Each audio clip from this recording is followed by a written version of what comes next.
Right then, welcome back to the channel. My name is Stephen Howson. This is 5 things that we learned watching Manchester United book a place in a final. Oh yeah, by losing.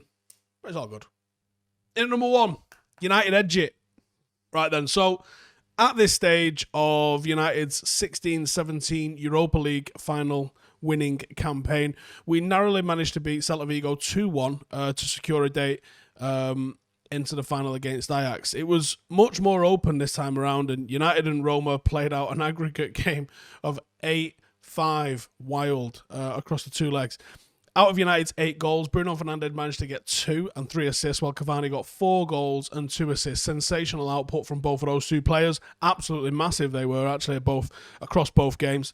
And in fact, in total, there was a goal on average every 14 minutes throughout the tie as the 2 sides played out an absolute classic.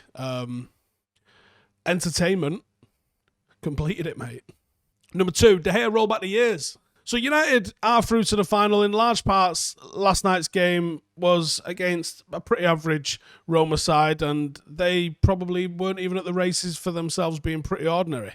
It felt like we saw the 2014-15 De Gea again, though. He pulled off a string of remarkable saves to ensure he put in a performance that meant Roma didn't really complete the comeback to end all comebacks, which is what it would have been if we'd have fell at that hurdle, I think.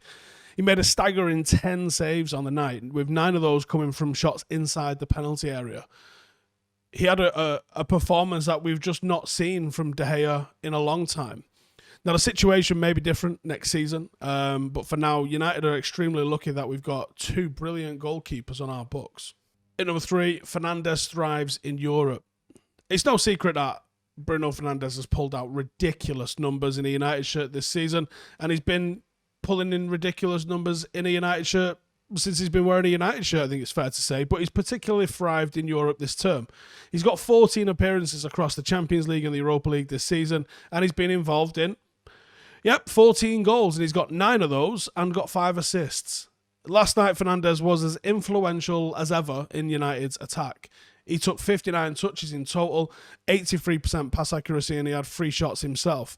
He also won 2 tackles and made 2 clearances and created 3 chances, which was 3 big chances, and of course he registered the assist for Cavani's second goal with a lovely ball into the box.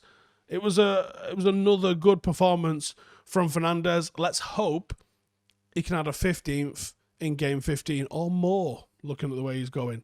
So fantastic, Fernandes again.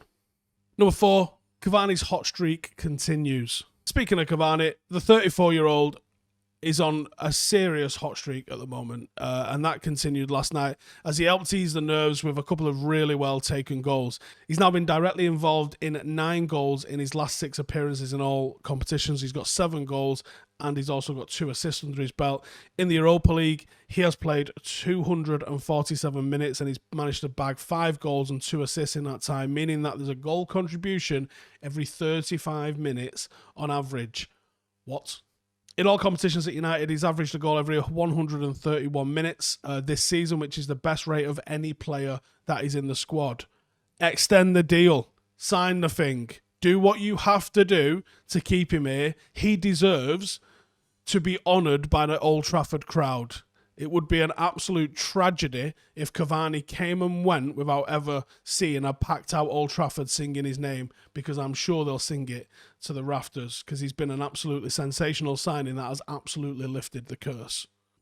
Number 5, destination Gdansk, Poland. After a ton of near misses under Ole Gunnar Solksjaers, United have fell at the semi-final stage for a variety of different reasons. We come up against an excellent Manchester City side, which is what happens. We probably should have got through Sevilla. I thought we were very unlucky in that game, and we phoned it in against Chelsea when we were trying to concentrate on the Europa League last season. There's been ways to excuse or explain the way we fell at the semi-final hurdle a number of times, but this time when it came up, we had to make the final. We had to stop it becoming a meme. We had to stop it becoming this crutch around our neck, and we done that in emphatic style. And we did it in the first leg, really. We basically took the second leg off last night.